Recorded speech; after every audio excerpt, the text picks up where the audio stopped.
Great is the finite thirst of happiness, hence in its equality. Great could it be when one lacked the gifting of happiness? Predominantly, I can attest to the fact that majority of those who seem lacking in one or several areas of their lives, irrespective of being wealthy financially or not, forgetting the basics of everything materialistic or physical can only give expression in its entirety when it has been established in the spiritual. Wealth is entirely a mindset and a state of being that one ought to be in, giving gratitude and faith and declaration of what ought to be as though it already was. However, many who are affected with the limitations of material possessions, in such a time like this, feels like their world or what they imagined to be the basic necessity of life resides on their urgency to accumulate huge sums of money or owning the best of cars and luxurious living. Hence, the poor long for riches, believing that their earthly possession would bring them supreme and lasting happiness, which happens to be false over time, as many who've tasted and acquired wealth in tremendous ways knows within the depths of their soul that material possessions and/or having large sums of money cannot give you genuine happiness, but can fulfill your desires and needs of life. Before I proceed further, I'd want to publicly declare that I'm not in any way trying to discriminate the detrimental effects of money or trying to discourage those who seek monetary gains, but rather bring my personal opinion and experience as a considering factor to support whatsoever decision you have towards life. My opinions are entirely optional and never mandatory. I do not in any way represent a financial advisor of some kind or a hypocrite. However, ensuring that you understand my disclaimer as it's essential before proceeding further. If I should ask you right now, what are the defining factors of life? What are the items that governs your basic existence? What would your answers be? Many who are rich, having gratified every desire from within, suffer from ennui and repletion. They drift farther from happiness even than the very poor. If we reflect on things deeply, it will ultimately lead us to a state of complete knowledge that comes with a complete truth that happiness is not derived from mere outward possessions nor misery from the lack of them.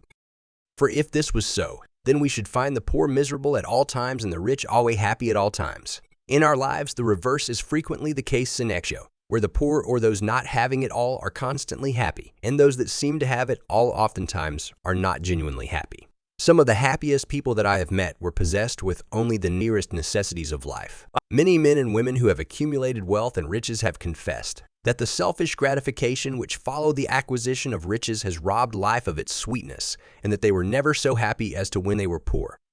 So this pops up the big question, what then is happiness? Actually, how is it to be secured? Many persons rephrase the term happiness to be a figment, a substantial countenance that aids one's neediness to escape reality. Some call it a distractive byproduct for the moment. Others call it a delusion and believes its sufferings perennial. Well, if we ask these questions closely, we shall observe our honest thoughts that swings through our minds in close observation and deep reflection. Many would assume that to be happy based on the availability of something or someone is a way of life in a crystallized generation such as this.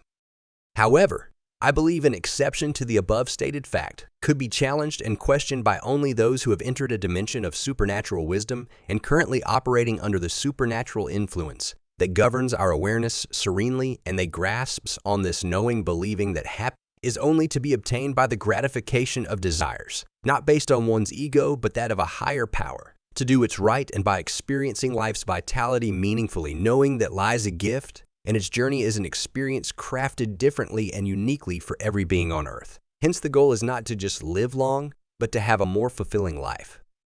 Within the depths of our soul resides a unique voice here, a nudge pushing us towards the path of discovery and purpose.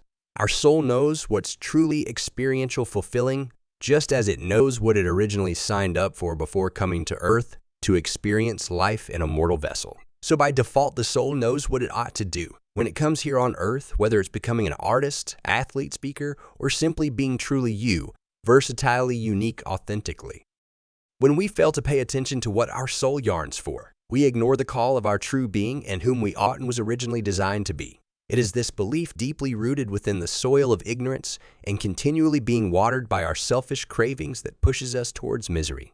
Hence, my philosophical term of the desires related to one's grosser animalistic cravings, such as sex and materialism pursuit. I believe that such act therefore exudes the limitations to acquire and sustain these things based on our urgency and neediness, pushes us to the devil and exposes us to demonic influence and contracts When we decide to acquire a masqueraded happiness from the devil, we exchange our soul in the process with or without our consent. However, the Bible created a reference that God is also in the business of acquisition of souls just in the same way the devil is. A relentless pursuit between light and darkness that has been in existence from the fallen days of Adam and still in place till date.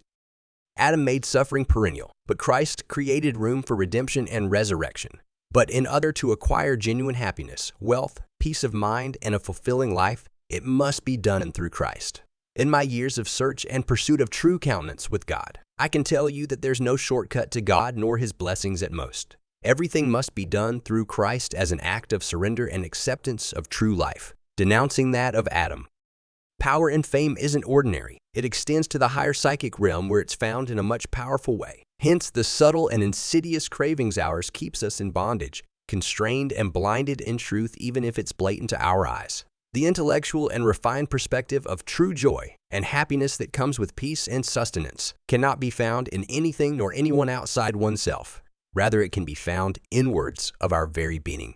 Many people stand to deprive themselves of true beauty, harmony, love, and kindness, which stands to purify their souls with a true expression of happiness. Of no doubt, most people will admit that selfishness is the cause of all the unhappiness in the world, and they fall under the soul-destroying delusion that it is somebody else's selfishness and not their own. The truth is, when you're willing to admit that all your unhappiness is as a result of your own selfishness, I tell you with all sincerity and alacrity that you're not far from the gates of paradise. But so long as you're convinced that it is the selfishness of others that's always robbing you of joy, so much will you remain a prisoner to your self-created purgatory.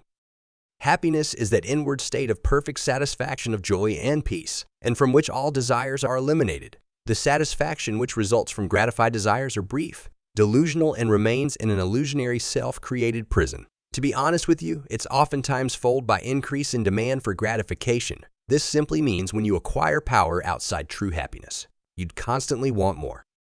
More money, more attention, more fame. It's always more. But when you discover what true happiness is and you stick with it, you can't and won't need validation from external gratification as a means to survive. Your basic need stirs up the sensation within, just like the oceans, and clamors louder as its demand are attended to, which often purifies the fire of needs and wants. I believe that God is administering to someone right now, and I want you to take heed to that nudge and withdraw from the urgency and neediness of materialism, not to discard them entirely, but rather the mindset and motive behind it. Placing anything before God becomes an idol, and unbeknown to you, it becomes a crystallized form of worship, enthroning them above God. The Bible urges us to repent and turn away from any form of idol worship. As Romans 12 says, "Do not conform to the pattern of this world, but be transformed by the renewing of your mind. Then you will be able to test and approve what God's will is, His good, pleasing, and perfect will." I hope this message blesses you. If you enjoyed the video, kindly like and subscribe to our YouTube channel. God bless you.